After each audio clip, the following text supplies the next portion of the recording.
¿Me va a dejar igual como anfitriona?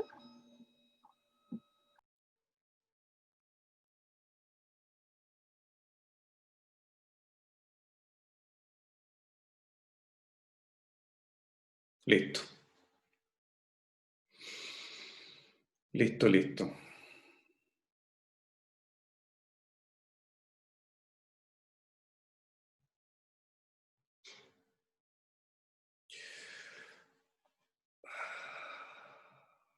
Buen día a todas y a todos.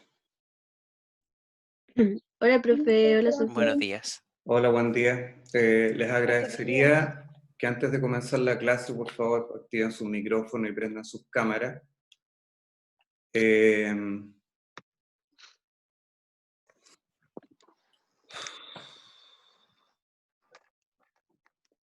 ¿Cómo les fue con la tarea?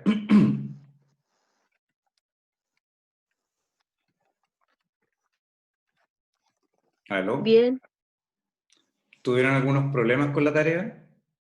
Para subirla nomás, que ayer no nos aparecía ningún ramo en el aula, no sé si ahora aparecieron. Yo se los mandé a la Sofi por correo. Sí, yo lo subí al Drive. Ya, ok. Pero la pregunta Gracias. era más que técnica respecto a cómo subir el material. Es saber si tuvieron algún problema con la ejecución o con el desarrollo de la tarea. Respecto a los sistemas, el sistema de información, sistema de análisis y, bueno, después vamos a pasar al sistema de solución. ¿Tuvieron algún problema? ¿O con qué problemas se encontraron y cómo lo solucionaron? En general.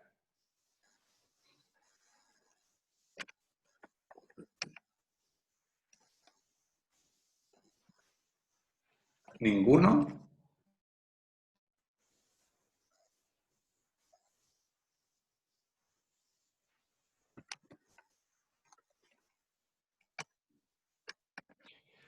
Bien.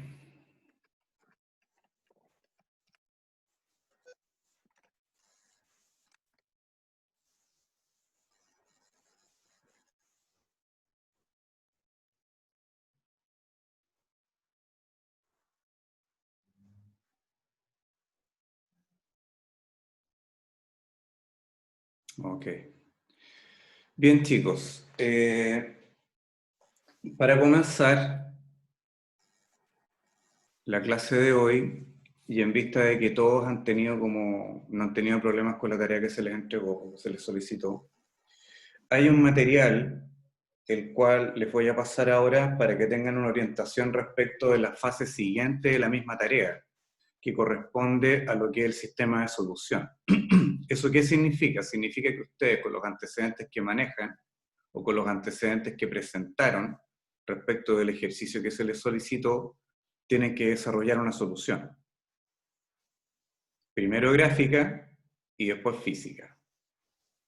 Por lo tanto, para que ustedes puedan tener un material comparativo respecto de cómo desarrollar un proyecto o cómo orientar el desarrollo de un proyecto, yo tengo para ustedes un caso, el cual los voy a compartir ahora en pantalla, que les agradecería que presten mucha atención, pues este material les va a servir bastante. ¿Conocen a este personaje?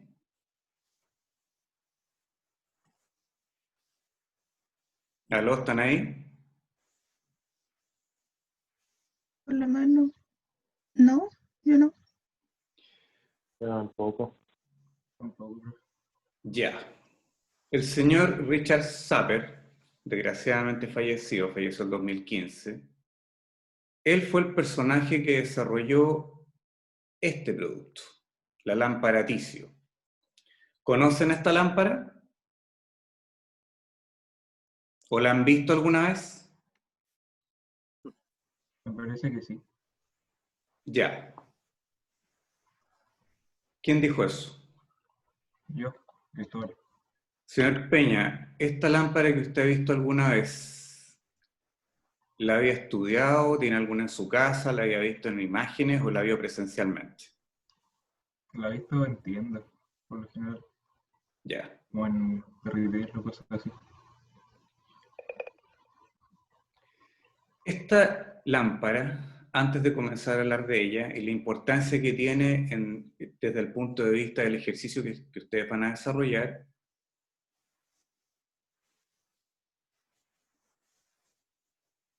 esto tiene por objetivo orientar el proceso de enseñanza-aprendizaje desde el punto de vista de la utilización de una metodología. El señor Richard Sapper, que es un diseñador alemán, el cual es un personaje que es bastante trascendente en la historia del diseño mundial. Él es un tipo o una persona, que innovó bastante, pero que innovaba desde una perspectiva muy simple desde la forma. Él recibió más de 11 compachos de oro, o compás de oro. El compás de oro es como el equivalente al Grammy, al Oscar o un Nobel en diseño. Él ha recibido numerosos premios, como ya les comenté, y también hay bastantes productos de él en fundaciones de diseño, por ejemplo, y en museos de arte, como el MoMA o el Museo de Arte de Nueva York. Ahora vamos a ver un poco la obra del señor Sapper. Esto que ustedes están viendo, que es un televisor, la Brom Vega, esta fue desarrollada el año 1964. Esto un poco habla también de cómo Sapper era capaz de simplificar la forma incorporando elementos tecnológicos e innovando en el uso de los mismos. Se puede ver también en esta radio plegable que también desarrolló el año 64, donde la tecnología es bastante importante en cómo él la incorpora, la utiliza y sobre todo le da significado a un producto que en este caso tiene la cualidad de plegarse. Esto que fue hecho el año 96, que fue el primer notebook de la historia, desarrollado por la empresa IBM, o para la empresa IBM, que también es un diseño de Sapper. Esto incorpora elementos súper importantes del desarrollo tecnológico que vamos a ver más adelante dentro de esta presentación y de qué forma impacta en el desarrollo de la luminaria Tizio. Hay un dato curioso respecto de este producto, que es el primer computador personal o el primer notebook de la historia desarrollado por él, donde en ese tiempo todos los productos eran de color negro. Línea que aún el día de hoy se mantiene. También desarrolló productos que eran de traslado, transporte urbano, frente a hechos bastante importantes como es no solamente lo que es el cuidado del medio ambiente, sino que también la salud de las personas. Esto fue desarrollado el año 2000. La empresa Alessi es una empresa italiana que se encuentra en Verbania. Es una empresa que aún permanece, sigue, y esto es uno de los tantos productos íconos de esta empresa que también fue desarrollado el año 83 por el señor Sapper. Tenemos esta también, la cafetera Espresso, o la Maker Espresso 9090 del año 1978. Es interesante ver cómo este personaje es capaz de incorporar elementos como los materiales, la forma, y también la tecnología que hay detrás, porque está una tetera de alta presión para café expreso. Y nuestra querida lámpara Tizio, que fue desarrollado por la empresa Artemide, o él trabajó para la empresa Artemide, el año 1972. O sea, tiene más de 30 años este diseño y sigue siendo actual y sigue siendo iconográfico. A ver, hay que entender un poco el contexto de cómo este luminaria o cómo este producto sale a la luz. En el año 1971 existía la visión de funcionamiento que fue revolucionario. Este producto tiene varios elementos incorporados, entre otros un transformador que está en la base, que no solamente es una base, sino que también permite el giro y está el conector eléctrico y también el interruptor. Posee un sistema de balancines para poder mover dicho producto y este queda suspendido en la posición donde el usuario lo necesita usar. Pero una de las innovaciones más trascendentes de la época, que estamos hablando de los años 70, es cómo él canaliza la energía a través de la estructura. Y utiliza luz halógena. Este hecho fue el hecho que marcó no solamente el destino del mundo desde el punto de vista de la energía, sino que también cómo impactó en el desarrollo de este producto, cuando hablamos de contexto. El año 73 comenzó una crisis mundial de energía, específicamente del petróleo, donde los países de la OPEP hicieron un esfuerzo por controlar el precio mundial del petróleo. Los países productores de petróleo en ese tiempo controlaban más del 50% de la producción del mundo y la demanda del mundo de los países industrializados.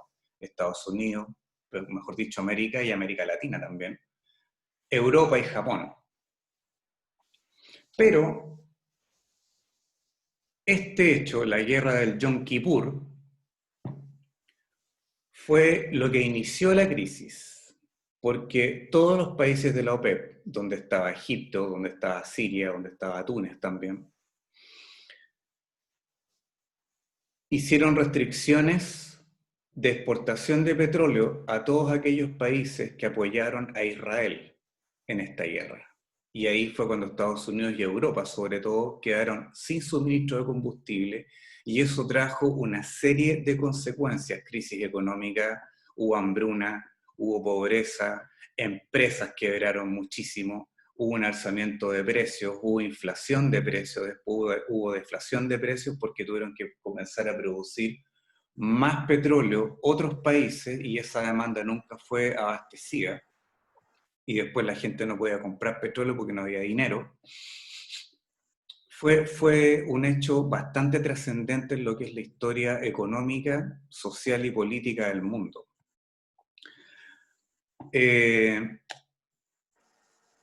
Todos esos hechos hicieron que se replanteara el uso de la energía en el mundo. ¿Por qué? Porque resulta de que los países que producían petróleo no solamente restringieron la producción del mismo a los países que habían apoyado a Siria, Europa, Estados Unidos, Japón. Todo lo que son las mega industrias o los países industrializados y desarrollados sufrieron una gran crisis respecto a esto y por lo tanto también sus respectivos ciudadanos.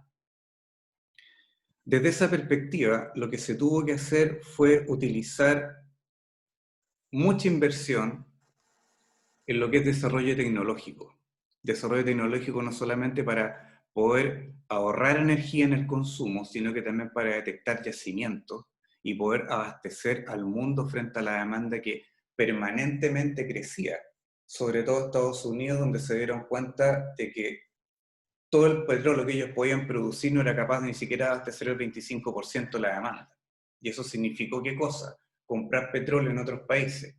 En ese tiempo, el petróleo a los países que pertenecían a la OPEP les salía bastante barato.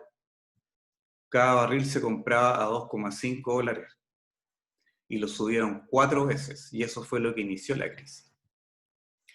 Pero el hecho de que existiera mucha inversión en lo que es tecnología, desarrollo tecnológico e innovación, trajo como consecuencia, por ejemplo, el desarrollo del primer microprocesador, el Intel 404 o 4004. Esto fue lo que inició también el desarrollo en cambios de lo que es la iluminación. La lámpara halógena, que fue desarrollada por primera vez en el año 1878 y se masifica a partir de 1940. La luz halógena, a diferencia de la luz incandescente convencional, dura más del doble. Una ampolleta convencional de luz incandescente te dura 1000 horas versus una ampolleta de luz halógena que te puede durar en promedio 2000 horas. Hay algunas que duran bastante más. Se cambian los filamentos por tungsteno y el cristal por el cual donde se incorpora un gas halógeno al vacío es de cuarzo. Esto no solamente trajo un ahorro en la energía, sino que además trae como consecuencia un proceso que se llama ojivarización de los elementos, o sea, se redujo el tamaño. Y aquí podemos ver muchas aplicaciones de cómo se utiliza la halógena al día de hoy. Ahora, si lo vemos en el contexto nuestro, hoy, 2020, existió después otra tecnología que ahorra aún más energía, porque recuerden que la luz halógena funciona con 220 volts, pero también con 12.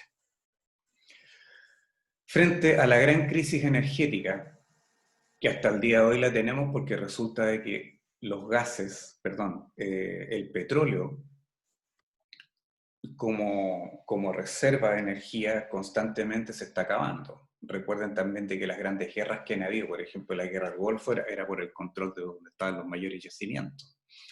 Todo ese proceso, todos esos hechos, trajo como consecuencia el desarrollo tecnológico y aplicaciones como la que estamos viendo acá, que no solamente es para lo que es el uso de hogar. Las primeras lámparas halógenas comenzaron a utilizarse también en el desarrollo de vehículos. Por lo tanto, en lo que es el contexto mundial, o el gran contexto del cómo llega a desarrollarse este producto, entendamos de que en el año 61 nace el descubrimiento del petróleo como producto exportable, el cual mueve el mundo. Porque esta gran crisis a la cual el año 73 comenzó, ya había un monopolio en el manejo del petróleo por la empresa Standard Oil, que la creó el señor Rockefeller. Él ya manejaba el petróleo en Estados Unidos, el mercado del petróleo. Pero cuando esto pasa a manos de la OPEP, en el año 1960, 72, 73, nace este conflicto bélico donde países, Irán, Irak, Kuwait, Egipto, Siria, Túnez y Arabia Saudita, que pertenecen a la OPEP, generan esta crisis, genera una crisis económica y por lo tanto fue la causa del encarecimiento del petróleo. Este impacto generó también una utilización inteligente en el uso de la energía y nacen elementos muy importantes como el microprocesador, como la luz halógena, pero también anteriormente ya habían desarrollo de lo que se llaman vehículos urbanos o city car. Que esto es respuesta evidente, clara, contundente, de cómo la crisis energética afecta también la movilidad, porque recuerden que el petróleo al día de hoy aún mueve el mundo. El año 60 nace por la empresa Leyland Morris el Mini Cooper. El año 61 la empresa BMW desarrolla la Isetta, más conocido en Chile como el Huevito, que era un vehículo de 3 ruedas que funcionaba con muy poca benzina, que tenía una velocidad máxima de 80 km por hora. El año 62, la empresa Fiat saca el 500 o el Fiat 500, que en Chile llegaron muy pocos ejemplares, porque después se desarrolla el Fiat 600, que era un vehículo que funcionaba con un motor de 600 centímetros cúbicos y que se masificó rápidamente. Ahora, genero o elevo una pregunta al curso. ¿Falta un hecho importante que mencionar acá que haya impactado o que haya sido resultado de esta crisis energética?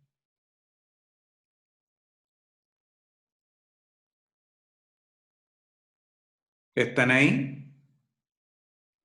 Yo no sé, profe, la verdad es que falta un hecho que no sabía como casi nada de lo que está contando. A ver.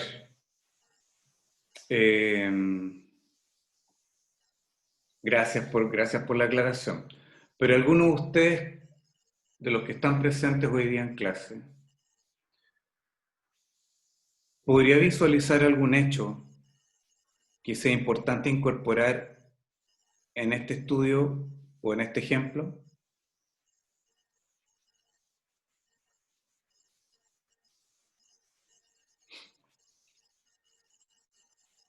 Les voy a dar una pequeña pista. Ese hecho fue el que permitió que toda la ciencia de la informática naciera.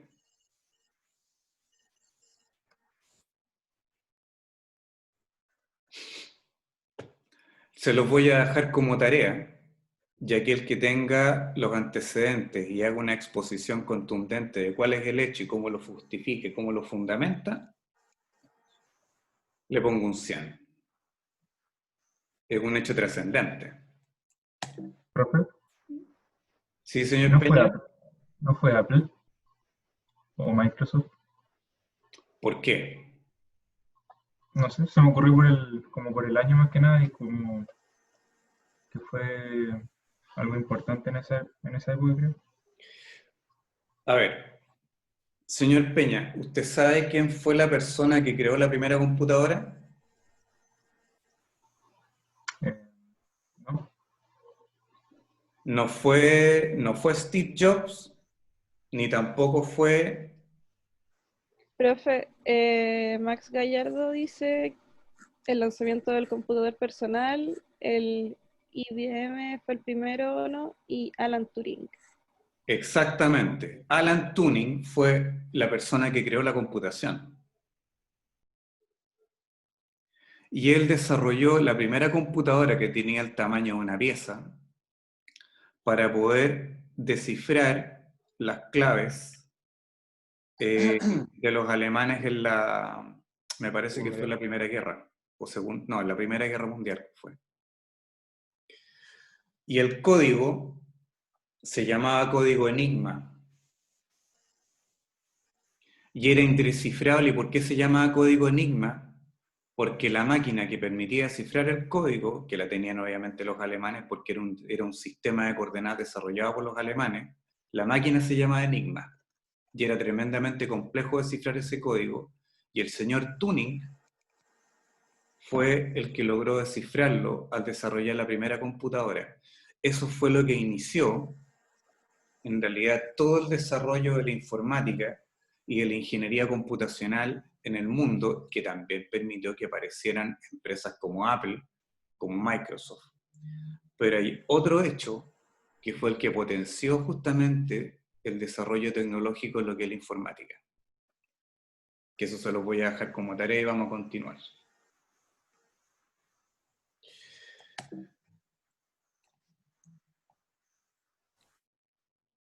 Por lo tanto, la crisis energética, la cual ya estamos hablando hace bastante rato, generó innovaciones tecnológicas. ¿De qué perspectiva? Porque recuerden de que el petróleo aún sigue moviendo al mundo y por lo tanto las innovaciones tecnológicas o la investigación tecnológica permitía, por ejemplo, poder encontrar yacimientos escaneando o haciendo inspecciones o prospecciones en distintos territorios en todo el mundo, pero con mayor nivel de certeza, porque en realidad sale bastante caro la extracción del petróleo.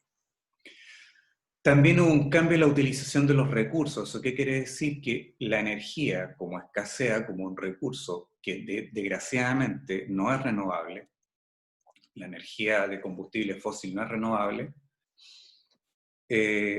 hubo un cambio en la utilización de los recursos. ¿Por qué? Porque hubo un cambio en conducta de uso y también de racionamiento. Hubo una optimización de los procesos. ¿A qué se refiere con una optimización de los procesos? Abaratar costos al máximo. Optimización de procesos, no solamente lo que es fabricación de productos y servicios, sino que también optimización de procesos para poder ahorrar en el uso de la energía. Todos estos elementos generó lo que se llama un salto creativo. Voy a dar un dato bien interesante. Hay un chileno vivo aún y que tiene una empresa, o tiene varias empresas. Él se llama Alfredo Solesi, cuya hija fue alumna nuestra hace unos años atrás. Alfredo Solesi es un diseñador industrial de la Universidad Católica. Yo tuve la suerte de conocerlo.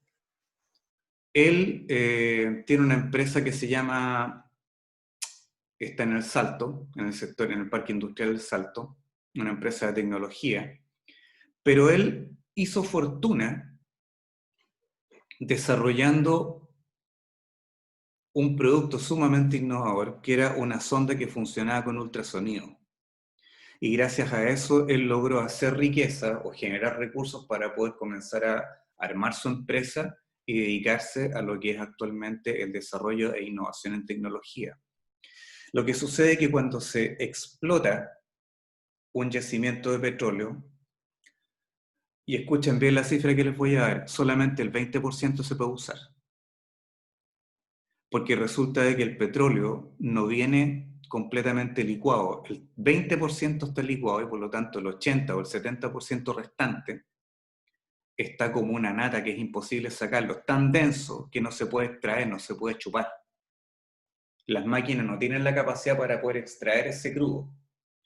Y lo que hizo el señor Solesi, en combinación con unos científicos en Rusia, en una oficina que tienen en una universidad en Rusia, desarrollan esta sonda que funciona con ultrasonido y lo que hacía era licuar ese petróleo que no se podía sacar. Y eso fue un desarrollo hecho por un chileno. Todos estos elementos que vienen de una crisis económica generan lo que se llama en diseño el salto creativo. Como elementos que pertenecen a rubros completamente distintos, microprocesadores, luz halógena, se pueden incorporar en el desarrollo de un producto que también fue revolucionario y que hasta el día de hoy lo es. Pero entendamos también, pasando al punto de vista del usuario, quién es el que usa este producto. El consumidor es un personaje que pertenece al mundo de la tecnología. Y desde el punto de vista que ama la tecnología, que sigue la tecnología, que practica la tecnología, que valora la tecnología, porque ve que la tecnología está al crecimiento del hombre. Se adapta a los cambios y a los desafíos. Es un tipo que es rupturista, es el tipo de usuario el cual consume este producto, pero que también valora el diseño que es prevaleciente, o que prevalece. Y estos elementos son máximas de otra gran corriente, o la gran corriente de diseño que hay en el mundo, que es la Bauhaus. ¿Han escuchado hablar de la Bauhaus?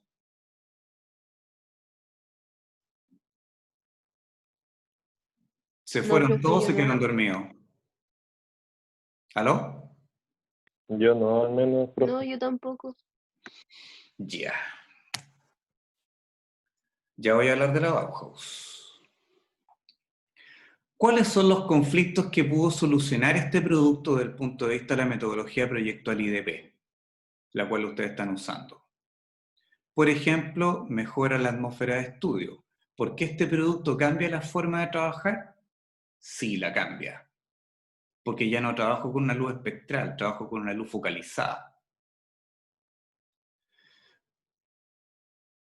Genero versatilidad en el uso, porque no es una luz estática, sino que la puedo mover en el espacio de trabajo, en la superficie de trabajo. Puede girar, puede rotar, puedo balancearla, y es una solución inteligente. ¿Y por qué es inteligente? Porque posee tecnología donde yo ahorro energía, posee tecnología la cual me permite conducir la corriente por su propia estructura sin peligro de que se electrocute el usuario. También utiliza luz tecnológicamente muy avanzada para la época, obtenido también de otro rubro que es completamente distinto a este, que es la automoción, y por lo tanto genera una nueva condición en el acto de trabajo intelectual. ¿Por qué? Porque cambia radicalmente la forma de trabajar, la forma de estudiar, la forma de usar el producto. Por lo tanto, eso hace de que este objeto como tal se vuelva un ícono. Pasemos a lo que es la otra parte, lo que es el sistema de solución. Hablamos del contexto o el sistema informativo, vimos los conflictos, vimos el usuario, cómo solucionó los problemas, pero vámonos ahora a cómo él logra fabricarla. Acá vemos una imagen del señor Sapper haciendo los primeros bocetos. Este es un boceto original de Sapper, el que se ve acá. Y cómo va incorporando, va desarrollando todos los elementos los cuales son coherentes no solamente con la tecnología que está utilizando, sino también con lo que para él era lo más importante, el uso inteligente de la tecnología y de la energía. Esa fue la primera solución, el primer prototipo funcional que logró desarrollar. Como pueden ver acá, hay un transformador. ¿Y qué es lo que hace el transformador? Transforma la corriente de 220 volts a 12. Por lo tanto, es imposible que una persona que toque uno o los dos elementos que están acá, que son estructurales, se electrocute. Porque funciona con la misma energía que tiene una pila de 12 volts. Corre la energía por acá porque se conecta a la estructura, corre por estos lados, llega a esta carcasa que está acá, donde está el circuito integrado que permite canalizar energía hacia lo que es el bulbo halógeno. Y acá tenemos distintas versiones del mismo producto. Es un producto que, como dijo el señor Peña, lo ha visto en alguna imagen, ya sea por el computador o la ha visto expuesta en alguna vitrina. Es un producto que está en Chile, es un producto que está en todo el mundo. Y la verdad que lo que ustedes están viendo acá como solución es exactamente la misma del año 71. ¿Y por qué es tan ícono este producto? Porque es la representación física de un diseño inteligente como respuesta efectiva y eficiente a lo que es una crisis. Lo que sucedió con los vehículos, lo que sucedió con la electrónica, lo que sucedió con la informática, todo eso está integrado en este producto. Por eso, el ser ingeniero en diseño, o el ser diseñador, pero ustedes son ingenieros en diseño, por eso es importante saber manejar información. Por eso es tan trascendente que ustedes manejen lo que se llama, según nuestra metodología, material intelectual. Voy a tomar las palabras de un profesor que tuve en el posgrado, el cual me decía que el diseño, el producto, no es lo que importa. El producto no es trascendente. El profesor Catalán siempre me decía eso, y él no era diseñador, él era sociólogo. Él me decía, Gustavo, el producto no es lo importante, es la información que lo respalda. Porque hay muchos casos de productos muy interesantes que son desarrollados, pero su nivel de diseño o su nivel de respuesta frente a la necesidad en diseño no fue coherente. Y por eso fracasaron. Sin ir más allá, un caso que a lo mejor lo pueden conocer, el Tata Nano de la empresa Tata, un City Car, que lo pueden buscar y lo pueden estudiar, es muy interesante. Acá voy a hablar un poco de la Bauhaus, para que se entienda cómo esta declaración de principios también impacta en el diseño de Sapper. Este otro personaje que se llama Dieter Rams, que a Dios gracias está vivo todavía, él planteó los 10 principios del buen diseño. Y él también viene de la Bauhaus. Un buen diseño debe ser innovativo. La innovación es la instrumentalización de la creatividad. Un buen diseño debe ser útil. Un buen diseño debe tener comunicación, y esto es sumamente importante. ¿A qué se refiere con comunicación? Que un buen diseño no necesita catálogo para saber usarse. Un buen diseño, por ejemplo, como una taza, sé por su forma, porque se comunica desde la forma, cómo se usa. ¿Alguno de ustedes ha tenido que, por ejemplo, recurrir a un catálogo para usar sus celulares? Ahora, es cierto que ustedes tienen una capacidad de asimilación de tecnología muy distinta a la mía, infinitamente superior. ¿Pero alguno de ustedes ha recurrido a un catálogo para usar su celular cuando lo compró? La verdad no. ¿No? Nunca. No, ¿Sabes por qué no? no sé. Por dos motivos. Uno, porque el producto es capaz de comunicar lo que hace. Pero dos, gracias a empresas como Apple, las plataformas, los iconos, los software que están incorporados son tremendamente intuitivos. ¿Han visto a una persona de tercera edad ocupando un computador?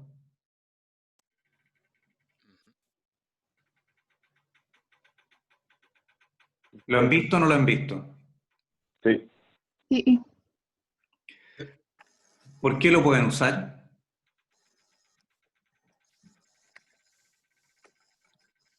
Porque es intuitivo igual. ¿O por qué ustedes creen que lo pueden usar? Siendo que no tiene expertise en software ni tampoco en instalación de algún tipo de icono o algún tipo de aplicación, pero lo sabe usar. Es por el hecho que son intuitivos. Y ese es uno de los tantos legados de la empresa Apple. Antes de Apple, manejar un computador era tremendamente difícil. Echar a andar un programa era tremendamente difícil. Pero aparece Apple y es lo que hace entrega. Es entregar la tecnología a todo el mundo. Tiene que ser solidario, tiene que ser democrático. Por lo tanto, el buen diseño, según estos 10 principios, tiene que ser comprensivo. Pero también tiene que ser sobrio y mínimo. O sea, mientras menos elementos tenga, es mucho más comunicativo y es más comprensivo por parte del usuario. A eso se refiere con ser sobrio y ser mínimo. Pero también un buen diseño debe ser inteligente. Un buen diseño tiene que ser honesto. Un buen diseño tiene que ser perdurable. Dejar de lado la deformación, la obsolescencia programada, donde después de cierto tiempo el producto ya no se puede usar y tienes que comprar otro. No, tiene que ser perdurable. Tiene que ser consecuente. Tiene que respetar el medio ambiente. Todos esos elementos fueron incorporados en esta lámpara. Pero todos estos elementos también, en el diseño de hoy, son incorporados. Esto fue un diseño del señor Dieter Rams para la empresa Apple el año 1958. Y por favor, vea la similitud para la empresa Braun, una empresa alemana. La conocen, ¿no? Braun. Creo que la Sí. conozco de nombre, pero no estoy seguro qué hace. Electrodomésticos. Electrodomésticos, y en antaño también hasta desarrollaba, como bien se ve acá, televisores, radio. Pero vean por favor la similitud entre este producto, no del punto de vista de la forma del objeto, sino que el concepto que está detrás, la innovación que está detrás, la creatividad que está detrás, aplicado más de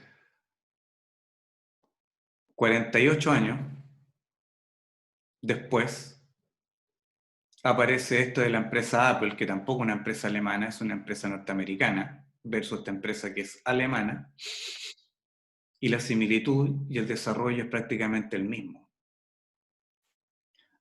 Acá es donde se aplican los 10 principios del buen diseño desarrollados por Rams.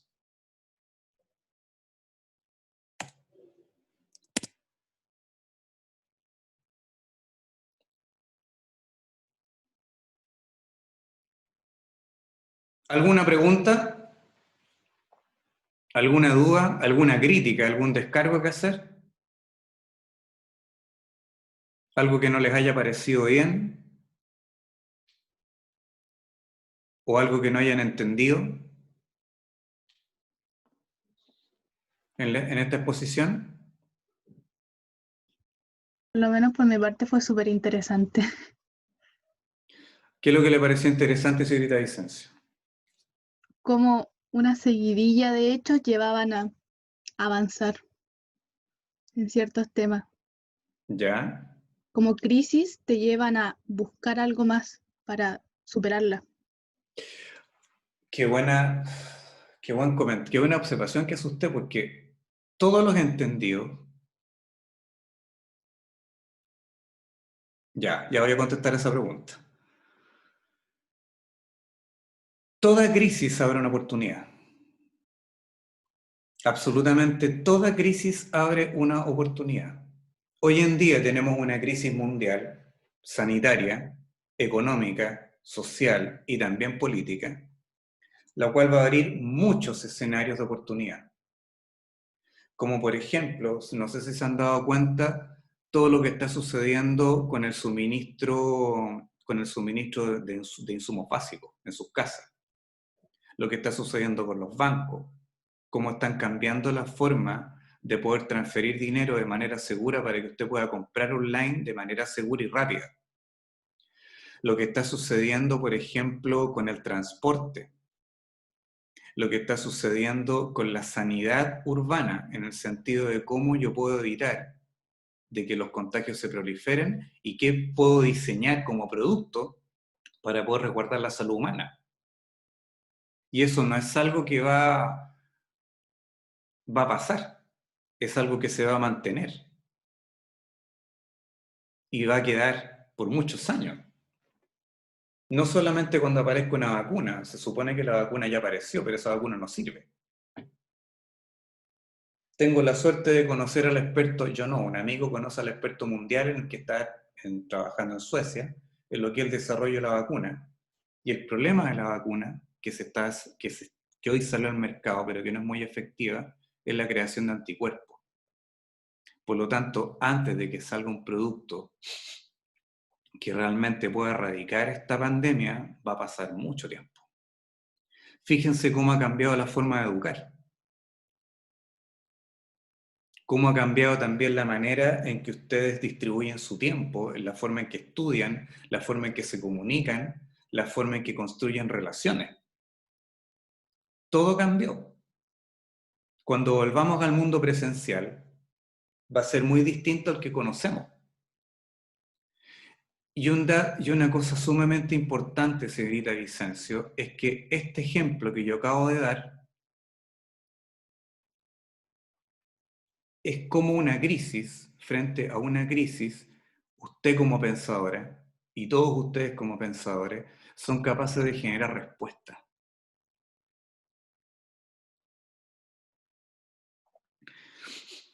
Eso es lo importante de saber manejar información o administrar datos. Datos que sean relevantes, los puedo ordenar, los puedo jerarquizar, los puedo discriminar, los puedo cruzar.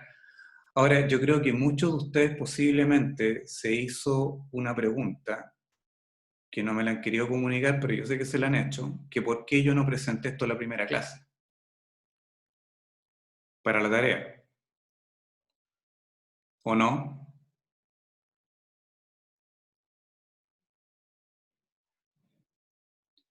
¿Nadie se la hizo?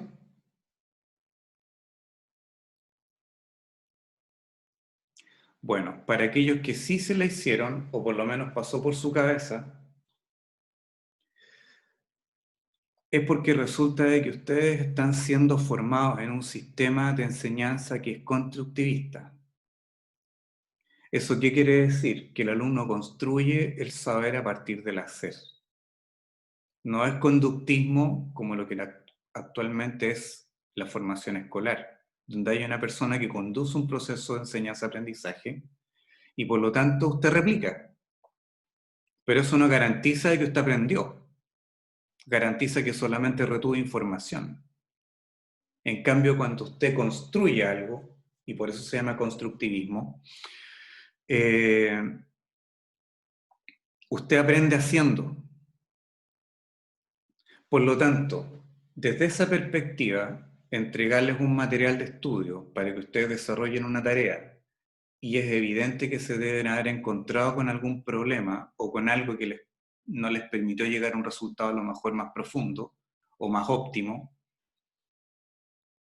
con este material que yo les acabo de exponer pueden hacer lo que se llama un análisis comparativo. Lo que hice yo versus lo que planteó el profe.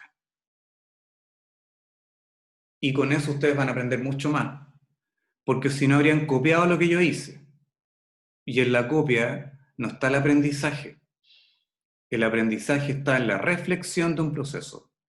Lo que ustedes hicieron versus lo que otra persona hizo y cómo lo desarrolló, y eso lo comparo con lo que yo hice, con el resultado que yo obtuve. Y ahí se genera lo que se llaman instancias reflexivas. Hay una pregunta que me planteó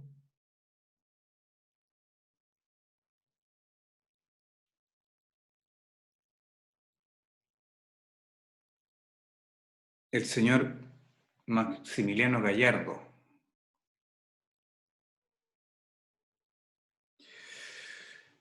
Wenger Basser, que es una pregunta que usted me hizo, que es esta.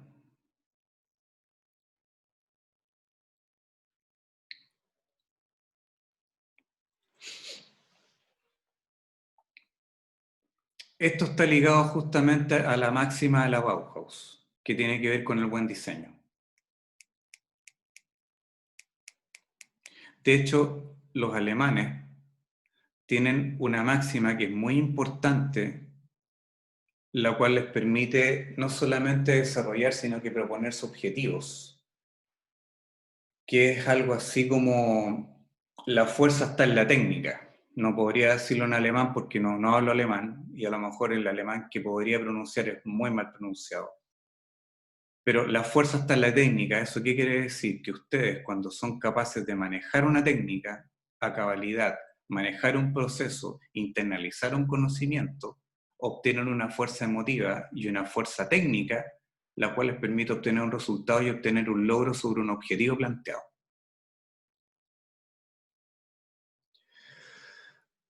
A ver, ¿cuál es el paso siguiente que ustedes van a tener respecto a la tarea que presentaron? Hasta acá, ¿hay alguna pregunta? ¿Alguna duda? ¿No? ¿Está todo claro?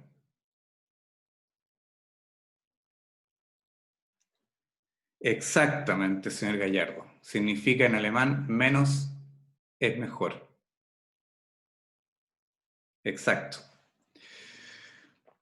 Lo que van a hacer ahora como tarea, con los antecedentes que tienen de la primera tarea, van a plantear una solución.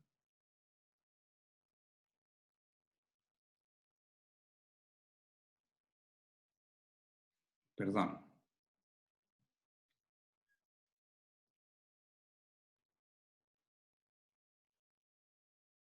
Ya, ok. Por esto se lo vemos después. Van a plantear una solución, o sea, la respuesta al trabajo que hicieron desde el punto de vista de los antecedentes, los análisis, porque ustedes tomaron la información del objeto que tomaron en la primera clase y lograron descubrir un usuario, lograron descubrir un contexto, lograron descubrir un problema y conflictos. Y ahora del sistema de análisis pasamos al sistema de solución. ¿Cómo esos conflictos, esos problemas que ustedes descubrieron, lo pueden llevar a solucionar objetualmente el problema que descubrieron en el producto u objeto que analizaron? Por eso era importante que fuera un objeto simple. Sumamente simple. ¿Por qué? Porque ahora con esa información que ustedes tienen pueden plantear una solución que va a ser gráfica, ¿ya? Y posteriormente va a ser material a nivel volumétrico, no tiene que ser funcional. Ya está subido al aula un material que desarrolló Sofía, la cual está ligado a lo que es el desarrollo de maquetas y les entrega una fórmula o un procedimiento para poder construir cerámica en frío, y van a aparecer otros elementos también, como manejar materiales básicos para desarrollar volúmenes. ¿Ya? Pero antes de hacer esa tarea, les voy a pedir que por favor estudien un material que subí al aula, que uno es este que está acá, para que puedan reobservar el análisis que hicieron, lo que acabo de exponer, pero hay un video que tienen que ver. Que, Sofía, ese video ya lo subiste al Drive, ¿no? Todavía no se los comparto, pero se los comparto al tiro. Ya, ese video es un documental. Y en ese documental aparece además Dieter Rams, que explica bastante mejor de lo que yo expliqué los 10 principios del buen diseño. Y también hay muchos ejemplos de cómo lo hizo. Pero en ese video ustedes van a poder entender y profundizar aún más la importancia de lo que significa saber manejar información en un proceso creativo. Ahora, el objetivo del ejercicio es cómo usted transfiere lo que analiza, lo que estudia, lo que rescata, lo que percibe, lo que discute con sus pares y lo lleva a un plano de aplicación. Por lo tanto, este ejercicio lo que intenta demostrar es cómo el objeto es capaz de representar el pensamiento de un alumno o de un autor. ¿Eso qué quiere decir? Cómo usted creativamente lleva a un proceso material una necesidad que descubre a partir de una metodología que internalizó o que está aplicando. ¿Hay alguna duda respecto de la tarea que hay que hacer?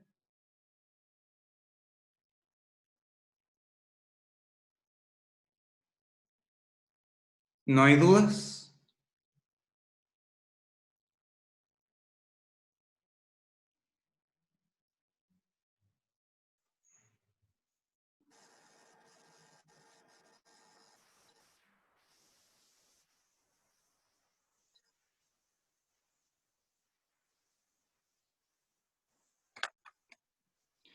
Bien.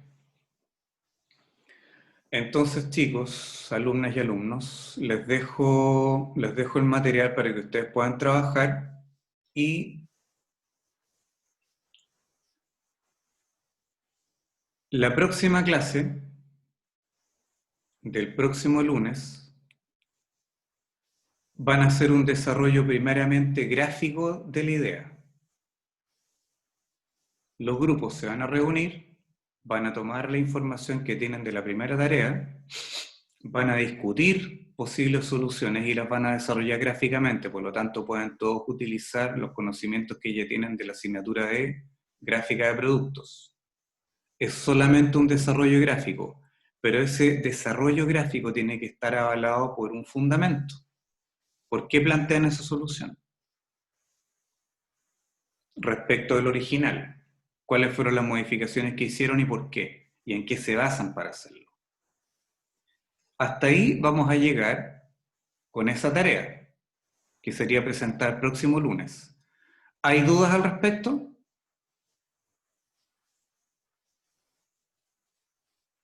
Profe, en el fondo entonces hay que como reanalizar el producto de una forma, porque quizás yo creo que lo que le pasó a mi grupo es que hicimos un análisis más como superficial de lo que veíamos en el objeto en el momento. Ahora usted con esto que nos mostró quiere que hagamos un análisis como volviendo al momento en que se creó como a eso se refiere, ¿no? Algo mucho más profundo y de ahí quizás volver a encontrar conflictos nuevos. Lo que pasa es que este ejemplo que les acabo de dar, señorita Godoy, de cómo utilizar una metodología de análisis, hace que usted se cuestione el resultado que obtuvo y que le debe pasar a todos. Pero ese cuestionamiento no significa que lo que hicieron esté malo, ni tampoco significa que el desarrollo que hicieron, el análisis que hicieron, sea superficial. Significa que se están introduciendo a un mundo nuevo en lo que es cómo la ingeniería y el diseño se hermanan en un proceso creativo, a partir del análisis, a partir de manejar información, a partir de ver cómo los datos van dando sentido a toda una secuencia de procesos que impacta, por ejemplo, desde la perspectiva de lo que acabo de exponer como material, impacta socialmente, impacta políticamente, impacta económicamente. Por lo tanto, ese cuestionamiento que se están haciendo ya es muy bueno, pero no significa que lo que hicieron esté mal y tengan que rehacerlo. Significa que tienen que tomar lo que hicieron y cuestionarse en qué áreas yo puedo profundizar más, qué datos puedo incorporar más. ¿Perdón, qué? ¿Qué datos puedo incorporar?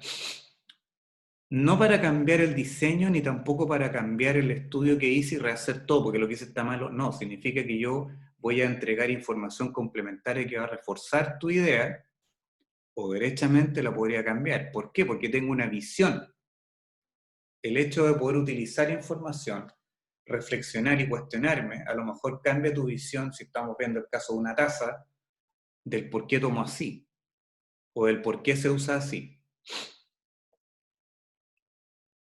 Por eso es bueno haber hecho este tipo de experiencias, donde ustedes primariamente se introdujeron en el análisis de un objeto, y ahora les doy este otro ejemplo para que se puedan cuestionar y puedan profundizar más, y de ahora en adelante, no solamente en esta asignatura, en todas las asignaturas de taller donde tengan que desarrollar proyectos, que eso les va a servir mucho. Frente a eso, ¿hay alguna otra pregunta? Y uno, profe, gracias. Ya, hay una pregunta que me hizo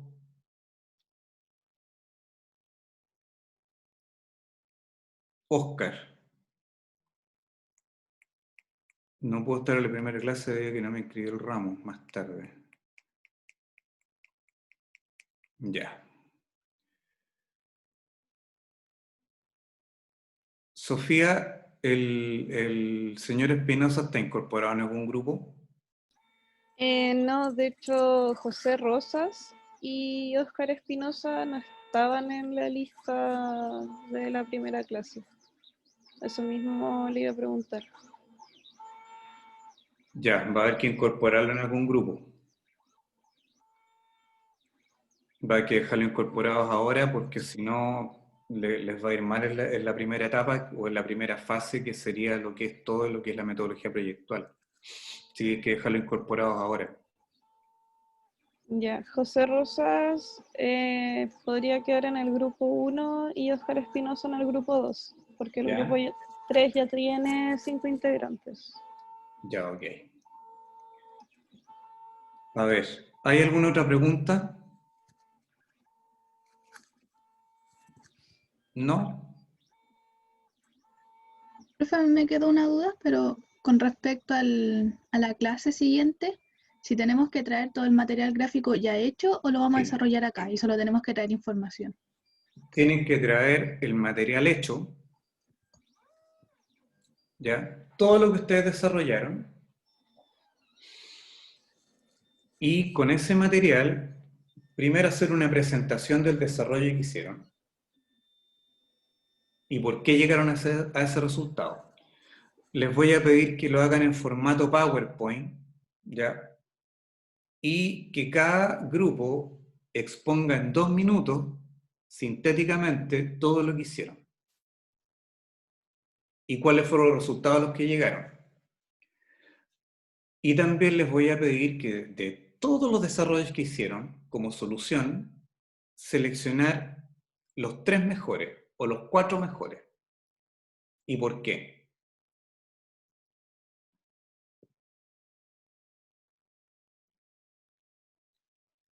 ¿Se entiende? Sí, gracias. Ya. ¿No hay más dudas?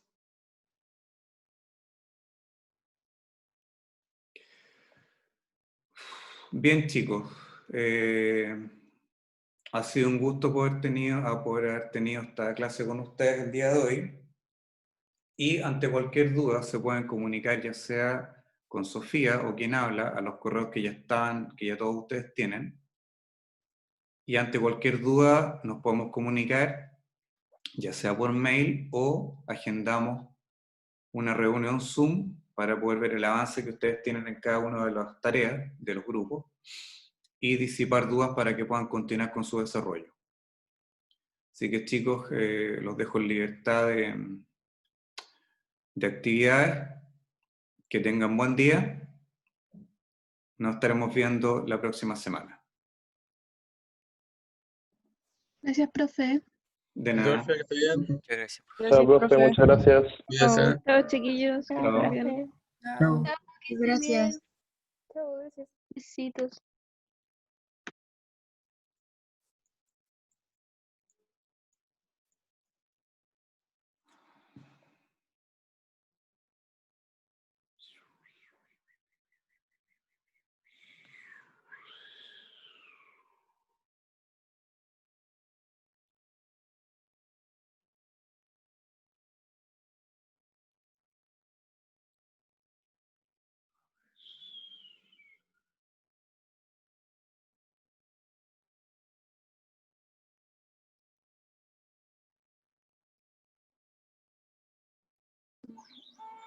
Ella está otra vez como anfitrión.